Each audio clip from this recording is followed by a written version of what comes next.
grateful for everyone that,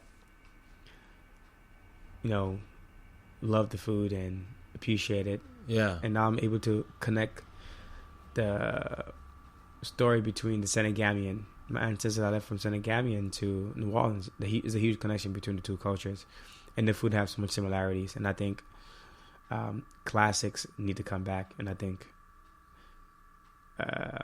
this great writer once said, can't think of the name, that good American cooking is good Southern cooking. Great Southern cooking is inspired by West African cooking. Yeah.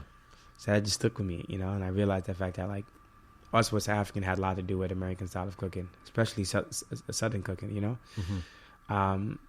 So in Pacific Louisiana, I have so much connection between Senegal and here. So food I've been doing here, people been appreciate it, people love it, people have been supportive. Mm-hmm. So are you looking to open up a brick and mortar? 100%. Okay. I would say, within time, it's hard to put a date on anything. Yeah. But in the near future, it could happen a year and a half, 2, mm-hmm. maybe less, maybe more. Mm-hmm. But it's definitely in the plan. It's definitely in the works. Mm-hmm. Currently I'm at a CDC at a restaurant called Mosquito Supper Club, which is a cool restaurant. Mm-hmm. I love the concept. Very similar to food I grew up eating. Yeah. So the chef there wrote a few cookbooks? Yeah, she wrote a cookbook. A cookbook named Mosquito Supper Club. I got the cookbook here. I got a couple of copies of them actually. Okay. But she's currently writing a second cookbook, which is the reason why I'm there, to help her out while mm-hmm. she's doing that, and also a chance for me to learn to this is the first time I'm actually running a restaurant, completely running it. You know what I mean? You said you put the orders in. Exactly. And you know what I mean? How that feels. Yeah. Oh my god. I mean, that's just so stressful. Even on my day off.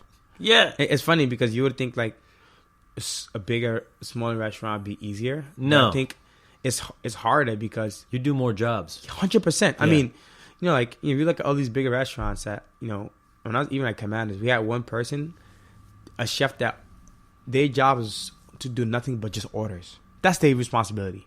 Yeah. Or at a restaurant that I worked at, the ordering is split between the sous chefs, whatever the case is. But something that's so small, it's so easy to skip something or to not see something. You know what I mean? It could be shallots be here, and next thing you know, someone made a sauce and all the shallots in the house was gone. Yeah. You know what I mean? Mm-hmm. Something like that. Yeah. Versus, and plus the space that you dealing with is so small. Yeah. So you need to order accordingly. You know what I mean? You can't order too much of something. Because it's easier. Exactly. Yeah. Because even in those big restaurants, like at the Charter Oak was huge, so we had to order. I tried to get the produce in every other day, so the prep guys weren't putting shit away every day. 100%. Because you put shit away nicely, that should take an hour. 100%. You know what I mean? And so more, especially how big it is. Especially it depends Yeah. how big you're working with, man. 100%. I mean, For sure. For now, just doing the ordering and doing an entire menu. Yeah. Man, you just reminded me when you said small kitchen and somebody uses all the shallots. It's like the etiquette. Hey, 100%. I'm about to use all the chives. Is everyone good?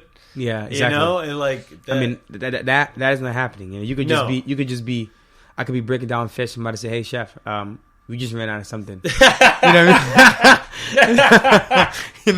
And it's for you to figure it out. It's not dumb. It's good to know that that's happening everywhere. Yeah. Because I feel like when you're a young chef, CDC, when those things happen, you're the first thing is why didn't you order it? It's kind of like this explosion inside of you, but then it's you know what?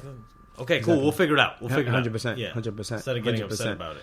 Yeah, just, move forward. But it's cool because, I'm there in the morning for the prep, most of the prep AM, and I'm there through service. Mm-hmm.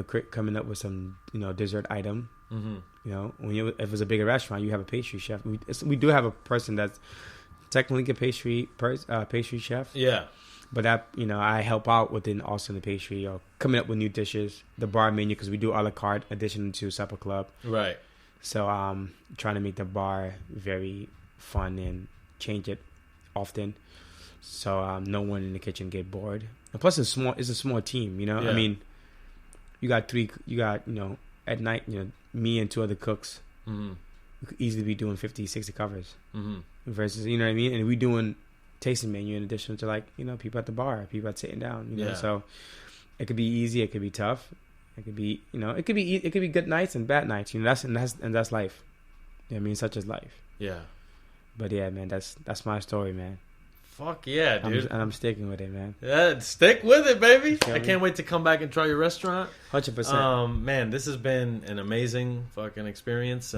Between the PoBoy, meeting you, talking to you about your life. 100%. You seem like a very ambitious person, 100%. But humbly ambitious. Yeah, you know? I agree. I mean, thank you for that. I mean, honestly, I think my mentor told me recently, he's like, motherfucker, the more you learn, the more humble you get. It's true. You know, and it's funny. It's just like, and I just realized, you know, the moment I tell myself that I want to become a sponge, it changed everything. Yeah. Usually the people that talk shit don't know shit. Exactly. I mean, how can you learn if you're talking? How can you learn if you're talking? Very true. How can't you learn, you know? So I'm lucky to be here, and thank you so much for having me in the show. I really respect what you do. I think you give a lot of chefs a platform to be honest and be humble, tell their story, and you don't know who is listening. Like when I listened to the interview you did with Kevin, I mean, like, it was stories that I never knew about Kevin because we were so busy. I never had no time to ask him questions. Yeah, you know what I mean? It was just like, it was this, like, you know what I mean? He was CDC. He had a lot on his plate. Yeah, they do. You know what I mean? So like, now I'm feeling that pressure because here I am at that same position. I mean, definitely not, you know, the same level, but in a different way. But the stress is there. You know what I mean?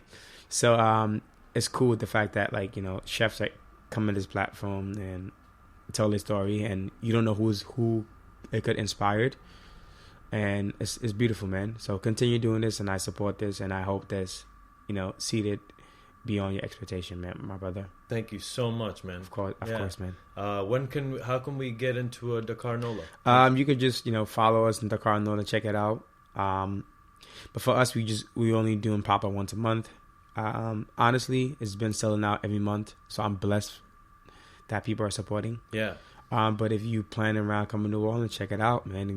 We do modern West African, modern Senegalese food that you might not be familiar with, but the ingredients might sound familiar, you know. And it's humble. It's just, you know, no tweezers, humble food, and that's that. Hell yeah, baby. Yeah, I mean, Sucio.Talk signing off. You guys enjoy your day. Peace. That's it. That's awesome. How was that? It's fucking dope, man. I mean, you can feel it during